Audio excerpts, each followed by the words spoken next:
My brother buried an empty casket with my name on it. He cried at my funeral in Florida, then went home and tried to cash my half of our parents' $2 million estate. He didn't know I was still alive, watching everything from a hospital bed 3 hours away. My name is Sarah Miller. I am 32 years old, and for 6 months, the entire state of Florida believed I was dead. I am not telling you a ghost story. I am telling you what my own older brother, Daniel, did to me after our parents were killed in a boating accident on the Gulf. I grew up in Naples, Florida, in a yellow stucco house 3 blocks from the beach. My dad, Robert Miller, was a contractor. My mom, Linda, was an ER nurse at NCH Hospital. Daniel is 3 years older than me. When we were kids, he was my protector. He taught me how to ride a bike without training wheels on our driveway. He beat up the boy who pulled my hair in 5th grade. He walked me to my car after my first late shift at the hospital. That Daniel died long before I supposedly did. Our parents died on August 14, 2022. A drunk boater hit their fishing boat near Marco Island at sunset. The Coast Guard called us at 2 a.m. Daniel and I sat on the kitchen floor holding each other and screamed. There was no warning, no goodbye. Just a police officer and a chaplain at our door. Dad left everything split 50-50ths. The house in Naples, valued at about $890,000. His construction company, Miller and Son Builds, which Daniel had been running with him. And 2 life insurance policies totaling $1.4 million. Mom and Dad were careful people. They had a will, a trust, everything done right with a lawyer in Fort Myers named Evelyn Hart. For the first year, Daniel and I were a team. We grieved together. We cleaned out the house together. We decided not to sell it right away. I was living in Tampa then, working night shifts as a trauma nurse at Tampa General. Daniel was living in the Naples house, running the business. Then the cracks started to show. In late 2023, Daniel started asking for money. First it was $20,000 for new equipment for the business. I signed off from the trust, because it was his company too. Then it was $50,000 because a client hadn't paid. Then in January 2024, he called me crying. He said he owed almost $300,000 to some private lenders in Miami. He said he had gotten into online gambling after Mom and Dad died, trying to numb the pain. I remember that call exactly. It was January 9th. I was in my scrubs in the hospital parking garage. He said, "Sarah, they know where I live. They came by the job site." I could hear him pacing in Dad's office. I asked to see his phone. He sent me screenshots. It wasn't just one app. It was 5. DraftKings, FanDuel, and 3 offshore sites with names like Lucky Stream and BetCoast. His transaction history was a nightmare. $500 here, $2,000 there, then $10,000 at 2:13 a.m. on Christmas morning. He had chased losses for 14 months straight. He had taken cash advances on Dad's business credit cards. He had pawned Mom's gold bracelet, the one Dad gave her for their 25th anniversary. I found the pawn ticket later in his desk drawer, dated 3 weeks after the funeral. I was furious, but he was my brother. I told him I would not give him my half of the inheritance, but I would help him get into a program. I found him a counselor in Naples named Marcus. I paid the first 3 months. I drove down on my days off and sat in the waiting room while he went in. I thought he was getting better. I was wrong. On March 7, 2024, I finished a 12-hour shift at Tampa General. It was raining hard on I-75, so I decided to take the longer, but safer route home on I-95 after visiting a friend in Daytona. Around 11:47 p.m., just past the Palm Coast exit, a semi-truck hydroplaned and hit my Honda Civic on the driver's side. I don't remember the impact. I remember the sound of my phone ringing with Daniel's name on the Bluetooth, and then nothing. I woke up 19 days later at Halifax Health Medical Center in Daytona Beach. I was listed as a Jane Doe, trauma alert. My purse had been thrown from the car and stolen from the scene. My car was crushed. My face was swollen beyond recognition. I had a traumatic brain injury, 3 broken ribs, a shattered left femur, and no memory of my own name for the first week. The nurses called me Jane Daytona. The first week is mostly blank, but I have flashes. I remember a tube down my throat and trying to pull it out. I remember a nurse named Keisha holding my hand and saying, "You are safe, honey, you are safe," over and over in a soft voice. I remember the beeping. Constant beeping. I remember the pain in my leg like fire. They had put an external fixator on my femur, metal pins sticking out of my skin. I would stare at it and think it belonged to someone else. On day 8, they took the breathing tube out.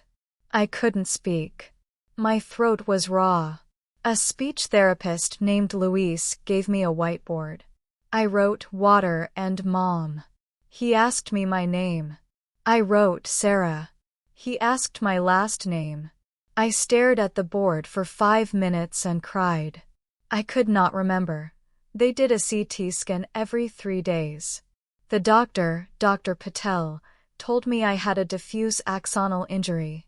He said, "Your brain is like a city after a hurricane. The roads are still there, but we need to clear the debris." He gave me memory exercises. He would show me 3 objects, a pen, a key, an apple, then hide them and ask me 5 minutes later. For 2 weeks I could not get more than 1 right. Keisha would wash my hair in the sink because I couldn't shower. She told me about her son in Jacksonville. She played old country music on her phone because she said it helped healing. I still cannot hear a certain Tim McGraw song without smelling hospital soap. On day 19, I remembered Naples. I wrote Yellow House Beach on the board. Luis called the social worker. That is when they started looking for family. The hospital social worker eventually transferred me to a long-term neuro-rehab facility in Valdosta, Georgia, because it was the closest bed available and it was covered by the state trauma fund. I was there for almost 5 months, learning how to walk again, learning how to remember again. Valdosta was a small brick building surrounded by pine trees. My roommate was a woman named Gloria, 68, who had a stroke. Every morning at 7, we did physical therapy. My therapist, Ben, was a former Marine. He did not accept excuses. The first time I stood up with the walker, my left leg buckled and I fell. He just said, "Good. Now you know what falling feels like. Let's do it again." By week 3, I could walk 10 feet. By week 8, I could walk to the mailbox and back. It took 22 minutes. I cried the whole way. Occupational therapy was harder. They made me fold towels, button shirts, make a peanut butter sandwich with one hand while my left arm shook. They made me keep a memory journal. Every night I wrote 3 things I remembered that day. June 3rd, the taste of pudding. Ben's tattoo of an eagle. The color of my blanket is blue. June 4th, my mom was a nurse. My dad built houses. I have a brother. June 5th, his name is Daniel. While I was learning how to say my own last name again, my brother was busy burying me. I found out later from the police reports that Daniel was called on March 9th, 2 days after my crash. The Florida Highway Patrol found my car registered to Sarah Miller of Tampa. They called Daniel as my next of kin. He drove to Daytona, identified the wreckage, and told the trooper I was the only family I had left. He never asked to see the body. There was no body to see, because I was alive in the ICU upstairs. He told the hospital staff that he couldn't bear to see me like that, and left. 3 weeks later, on April 2nd, Daniel filed a petition for a presumptive death certificate in Collier County. He submitted an affidavit saying I had died in the crash on I-95, that my body was unrecoverable due to the fire, which was a complete lie. My car never caught fire. He brought a friend from his gambling circle to pose as a witness who saw the crash. Because our parents' trust required both signatures to sell the Naples house, and because he needed my death certificate to become the sole heir, he created my death. On April 15th, he held a funeral for me at the Naples Memorial Gardens. I have seen the photos on Facebook. There is a beautiful white casket, closed of course, with my senior photo from high school on top. Daniel is in a black suit, holding our Aunt Carol, sobbing. He gave the eulogy. He said, "Sarah was the best of us. She saved lives as a nurse, just like Mom. Now she's with them." About 80 people came. My coworkers from Tampa General sent flowers. They thought I was dead. On April 22nd, he went to Evelyn Hart's office with my death certificate and asked to execute the transfer of my share of the estate into his name. Evelyn Hart is 71 years old, and she has been our family lawyer for 30 years. She told Daniel she was so sorry for his loss, and that she needed 30 days for probate court approval. Daniel got angry. He said he had debts and needed the money now. That was the first red flag for her.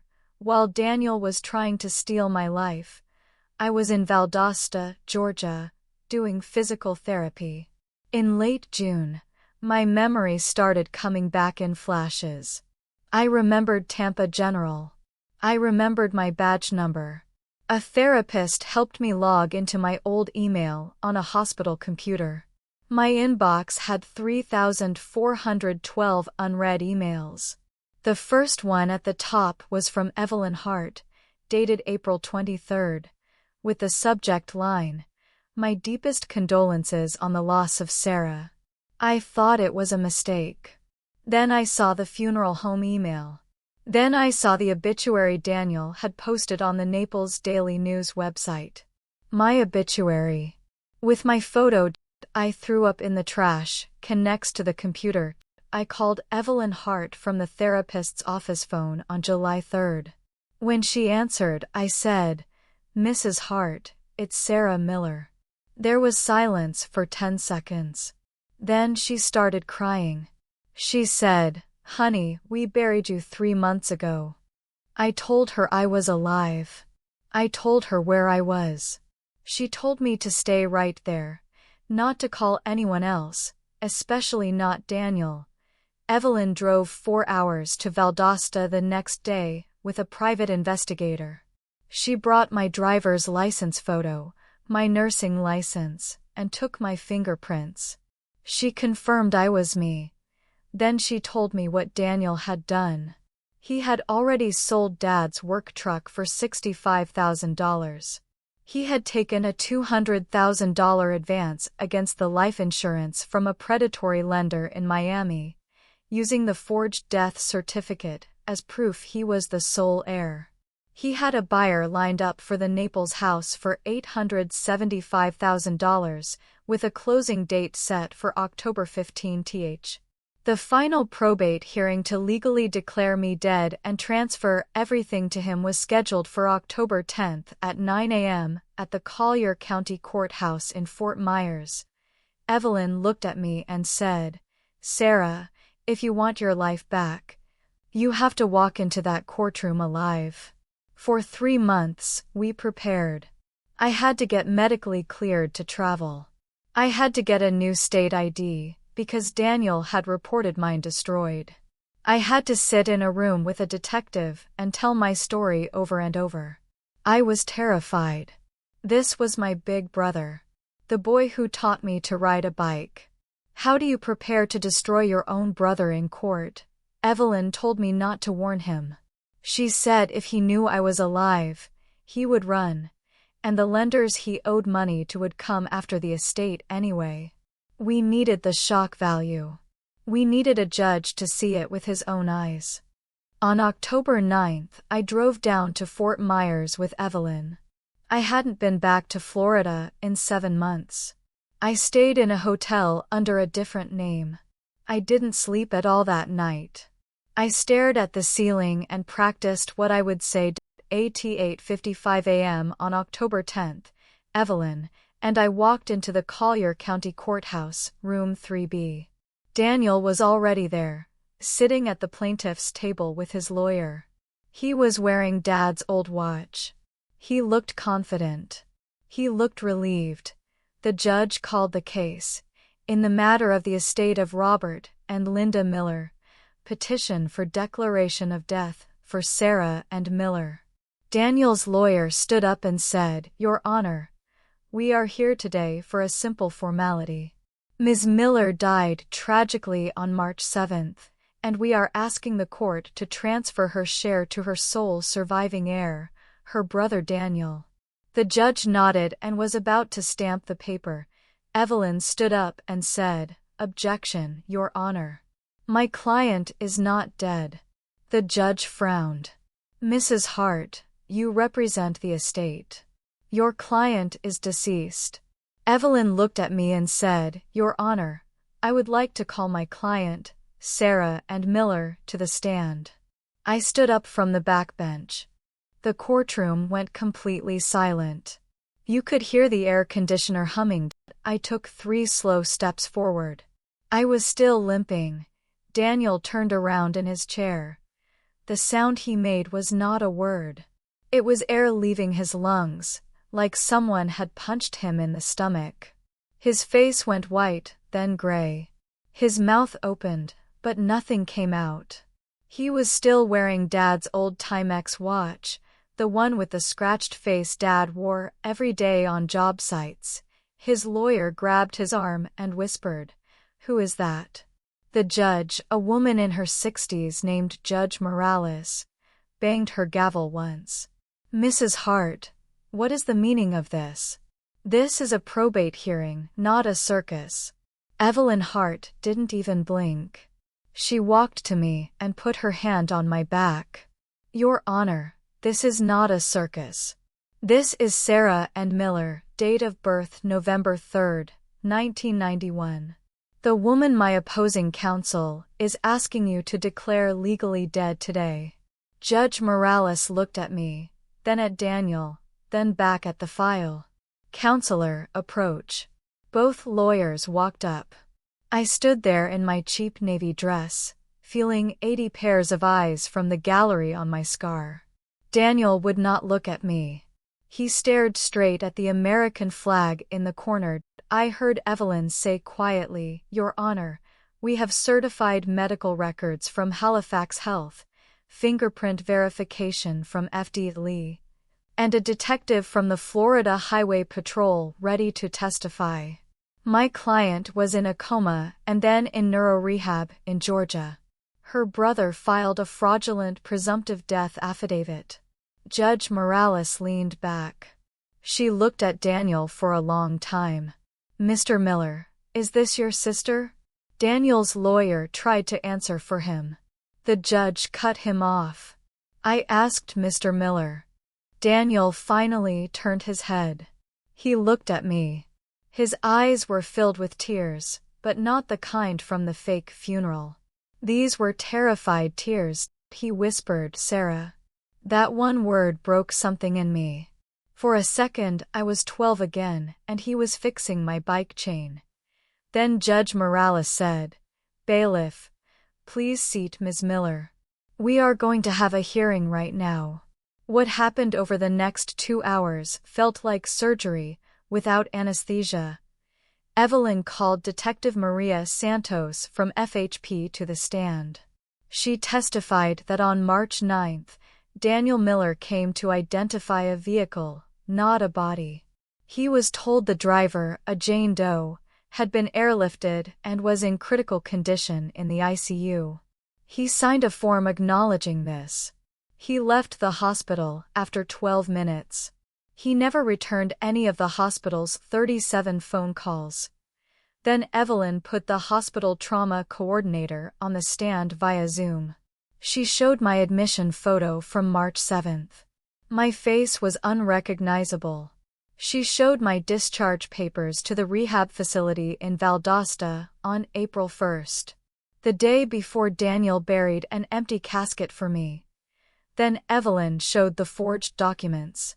The death certificate Daniel filed had been signed by a doctor in Miami who had lost his license in 2021. The witness who claimed to see my fatal crash was Daniel's roommate, Tyler, who was in debt with him. The funeral home director testified Daniel had insisted on a closed casket and a rush burial, paying cash. Daniel's lawyer had nothing. He kept objecting, but Judge Morales overruled every single one. Finally, Evelyn called me. I walked to the stand. I swore on the Bible with my right hand shaking. Evelyn asked me to state my name for the record. My name is Sarah and Miller. Ms. Miller, where have you been for the last 7 months? I told the whole story. The night shift, the rain on I-95, waking up as Jane Doe, learning to walk again in Georgia, seeing my own obituary on a computer. I spoke for 22 minutes. The courtroom was so quiet I could hear my own heart. Then Evelyn asked the last question. Why do you think your brother did this? I looked directly at Daniel.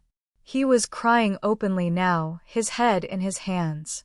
Because he was drowning, I said. And instead of asking for a life raft, he tried to push me under to stay afloat. Judge Morales called a recess. 2 sheriff's deputies walked over to Daniel. They didn't handcuff him in the courtroom, but they asked him to come with them to an interview room. Evelyn squeezed my hand. You did perfect. I didn't feel perfect. I felt hollow. 30 minutes later, we were called back in. Detective Santos stood next to Daniel, who was now standing. Judge Morales looked furious. Mr. Miller, based on testimony and evidence presented today, this court finds that you knowingly filed a false death certificate, committed probate fraud, and attempted to obtain property by deception.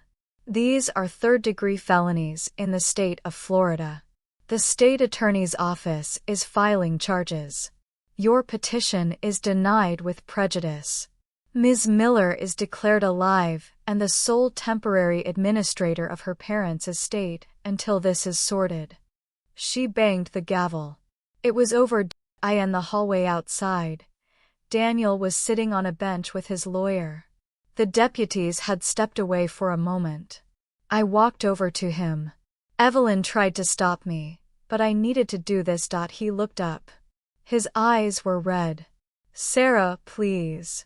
Let me explain. I sat down next to him, but not too close. You buried me, Daniel. You gave a eulogy. You cried over an empty box. I thought you were dead at first, he said fast, like he'd rehearsed it. The troopers said critical, probably wouldn't make it. Then the hospital kept calling and I panicked. I owed Marco and his guys in Miami $310,000. They came to the house, Sarah. They threatened to burn down Dad's company. They said they'd hurt you if they found you. So you made sure they never would by killing me on paper. My voice was shaking. I was going to pay them back and then fix it. I was going to tell everyone you had amnesia and came back. I just needed time. I stared at the man who used to protect me. You sold Dad's truck. You had a buyer for our house. Our house, Daniel. Where Mom taught us to make key lime pie. He broke down. I'm sorry. I'm so sorry. I have a problem. I know I do. After Mom and Dad died, I couldn't stop. Gambling was the only time I didn't feel it. For the first time since waking up in that hospital, I felt pity instead of rage. He wasn't a monster. He was a broken, addicted older brother who made a monstrous choice. The deputies came back. "Daniel Miller, you are under arrest for filing a false report of death and scheme to defraud." They put the handcuffs on in front of me. The sound of the metal clicking was the same sound as the gavel. Final. He looked at me as they led him away. "Don't hate me." I didn't answer because I didn't know yet. That night, I didn't go to a hotel. Evelyn drove me to Naples, to the Yellow House. Daniel had not been able to sell it yet, thanks to Evelyn stalling. She gave me the key. The house smelled like him, like sawdust and cheap cologne. The furniture was mostly gone, sold off. The walls were bare where Mom's paintings used to hang. In the kitchen, the same kitchen where Daniel and I sat on the floor when the police told us about Mom and Dad, there was a stack of unopened mail on the counter. On top was a letter from the Miami lender addressed to Daniel. Inside was a threat, printed, not handwritten. "You have 14 days. Underneath that was an envelope in my dad's handwriting. It said, "For Sarah, open on your 30th birthday." My 30th birthday was 2 years ago, when Dad was still alive. He must have put it in his desk and Mom never found it. I sat on the cold tile floor and opened it with shaking hands. It was one page, in Dad's messy contractor script. "Sarah Bear, if you're reading this, you're 30. Which means I'm probably getting old and annoying. I want you to know something. Your brother is going to mess up big one day. He's got my heart, but your mom's anxiety. He feels everything too much. When he does, don't cut him off. Don't be his savior either. Just be his sister. Love him enough to tell him the truth, even when it hurts. That's what family does. We don't bury each other. We dig each other out. Love, Dad." I cried on that kitchen floor for an hour. For my parents, for the girl who died on paper, for the brother in jail. The next morning, I went to the Collier County Jail. I told the guard I was there to see Daniel Miller. He shuffled out in an orange jumpsuit. He looked small. He wouldn't meet my eyes. "I got Dad's letter," I said through the glass phone. He finally looked up. I told him what Dad wrote, word for word. Then I said, "I'm not going to bury you, Daniel. But I'm not going to dig you out until you learn how to hold a shovel." I told him I had spoken to the state attorney. Because I was the victim, I had a say. I would not ask for prison time if he pled guilty to the fraud, paid full restitution from his share of the estate, and completed an 18-month inpatient gambling addiction program followed by 5 years probation. If he did that, I would not sell the house. I would keep it in the trust. He cried again. "Why would you do that for me?" "Because my name is Sarah Miller," I said. "I am 32 years old, and I am alive. And you are still my brother." That was 8 months ago. After Daniel was sentenced, everyone expected me to sell the Naples house and never come back. That's what Evelyn Hart advised me to do. "Sarah, that house is full of ghosts," she said. "Take the money and start fresh in Tampa." But ghosts were the reason I stayed.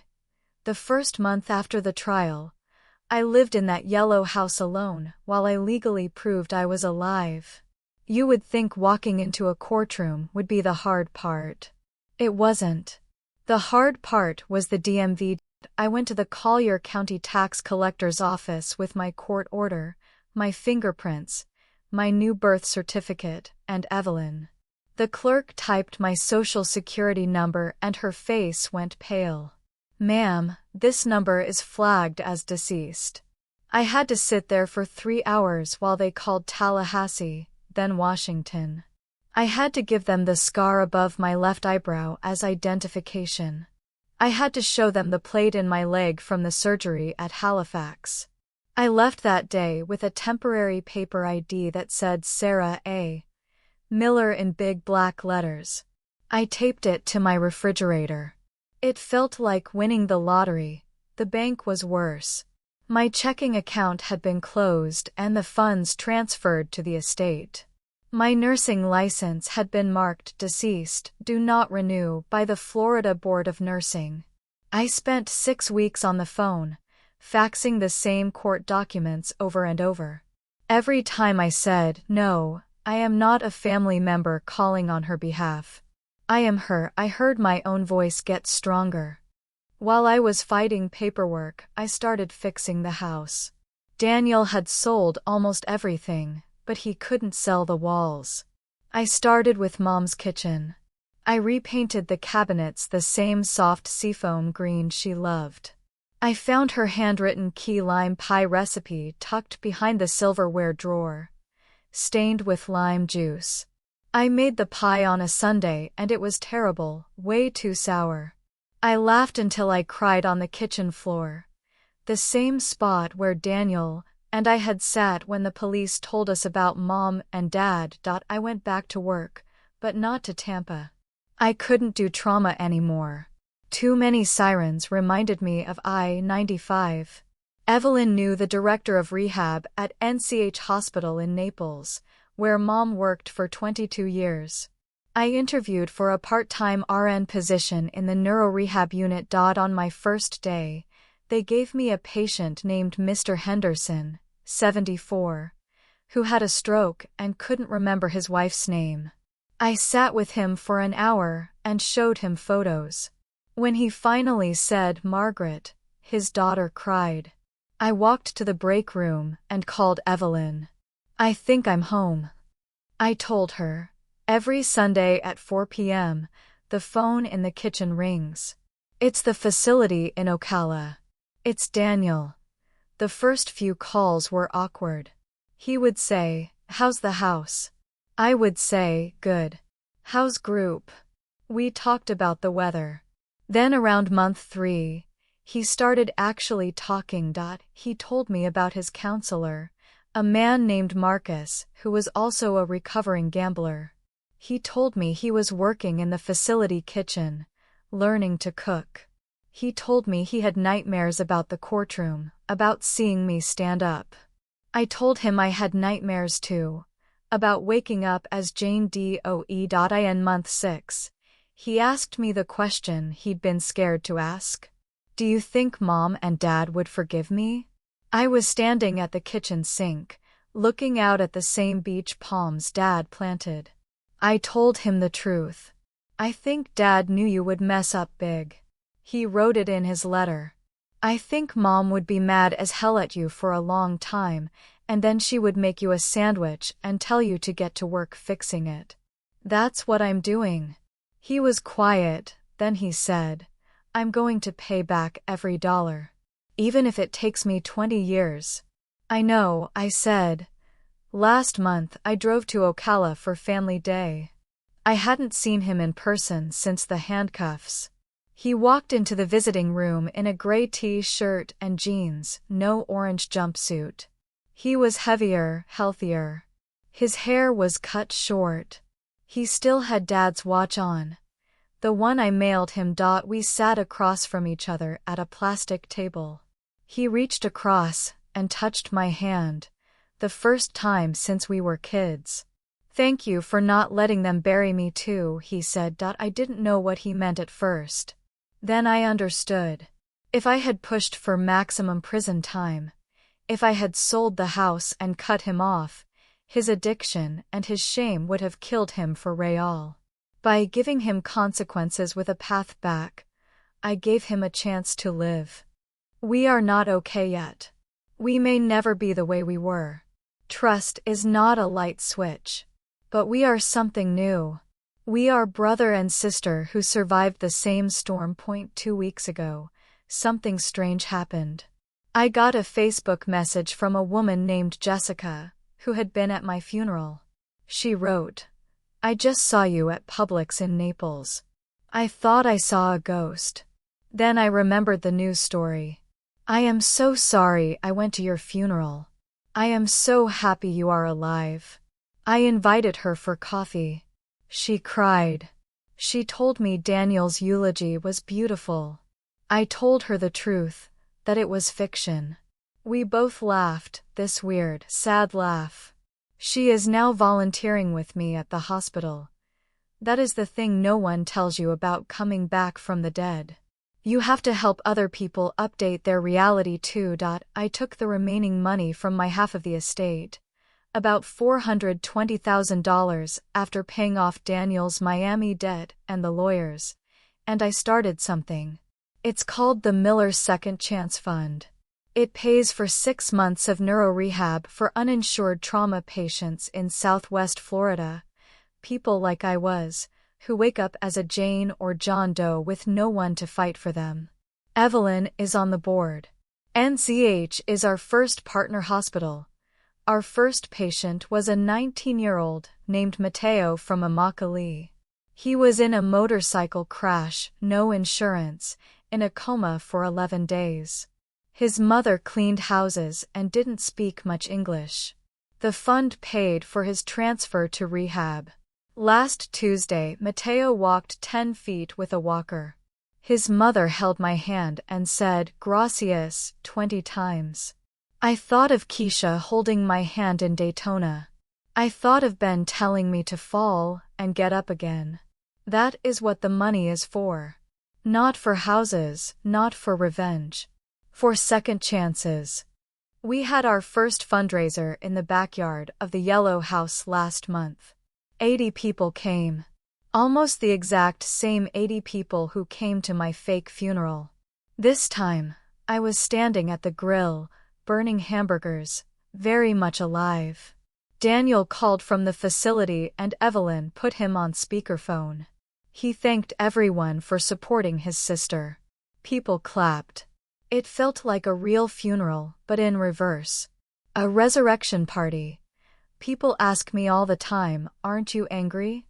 Yes. I am. I am angry that I lost a year of my life learning to walk again.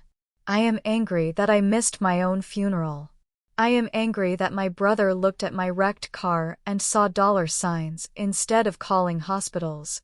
But anger is a heavy thing to carry when you are trying to learn how to live again. So I put it down most days.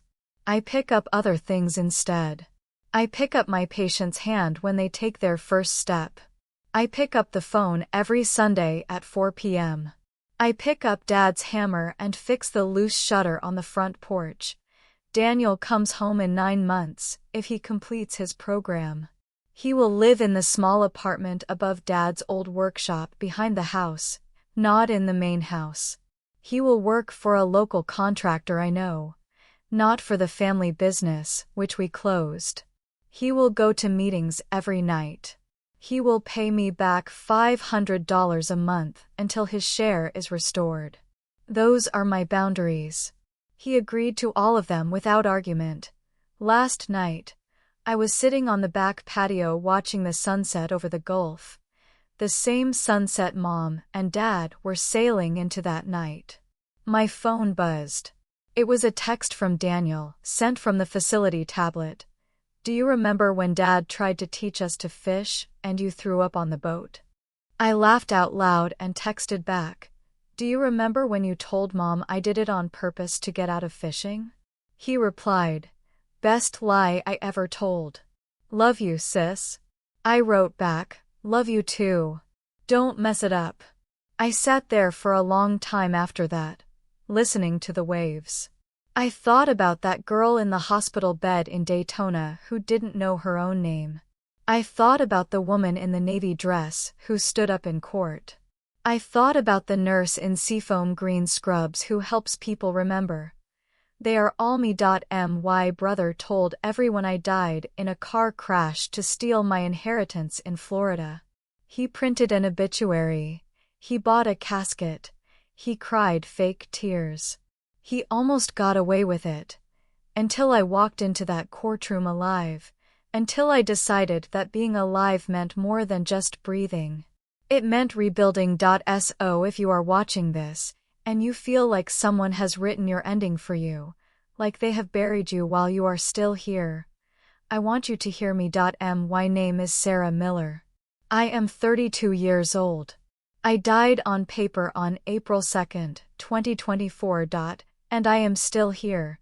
You get to stand up too. I know what you're thinking right now, because I thought it too when I was lying in that hospital bed as Jane Doe. You're thinking, how do you forgive someone who tried to erase you? The answer is, you don't do it all at once. You do it in pieces. You forgive them on the days when the phone rings at 4 p.m. on Sunday, and you actually want to answer. You don't forgive them on the days when you see your own headstone at the cemetery and your hands shake. Both days are real. People want a Hollywood ending where the brother goes to jail, and the sister gets rich, and never speaks to him again. That would have been easier. But easy doesn't heal anything. What healed me was not revenge. It was purpose. Every time Mateo takes a step with his walker at NCH, I remember why I came back. Every time Denise says a new word, every time Robert remembers his daughter's birthday, I remember that my second life is not about what Daniel took. It's about what I get to give now. I still have the court papers in a box in my closet. I still have the fake death certificate Daniel filed. I keep them not because I'm angry, but because I need to remember how thin the line is between being gone and being here. One piece of paper, one signature. One person who decides to fight. If you are listening to this and someone in your life has written you off, filed you away, told everyone you are finished, I need you to hear this in my voice, not just read it. You are not dead on paper unless you stop fighting for your name. My name is Sarah Miller. I was born November 3, 1991, in Naples, Florida. I died on April 2, 2024, in Collier County Probate Court, file number 2024, CP00417. And I am alive today, October 2025. Sitting on my porch in the yellow house my dad built, drinking coffee that is too strong, listening to the waves that took my parents and gave me back to myself. Daniel will be home for Thanksgiving. He will sit at the kids' table on the porch, because that's a boundary. He will eat the key lime pie I finally learned to make right. He will do the dishes after. That is his amends. I will let him, because Dad was right in that letter. We don't bury each other. We dig each other out. So here's what I want you to do after this video ends. Don't just scroll. Think of one person who helped dig you out of something, a bad breakup, a hospital stay, a depression, a debt, anything. Text them right now. Just say, thank you for not giving up on me. If you don't have that person yet, be that person for yourself today. Make the phone call, fill out the paperwork, go to the meeting, walk the 10 feet to the mailbox even if it takes 22 minutes. Because the most powerful moment of my whole life was not walking into that courtroom. It was standing up from a wheelchair in Valdosta, Georgia, and taking one step, when Ben told me I would fall. I fell. Then I stood up again. You can too. Thank you for spending almost 12,000 words with me. Thank you for letting a dead girl tell you how to live. My name is Sarah Miller. I am 32 years old, and I am still here. If this story hit you, please leave a comment and tell me who helped dig you out. I read every single one. Please like and subscribe for more true stories from real life. And if you know someone who needs to hear that it's not over, share this with them. I'll see you in the next one.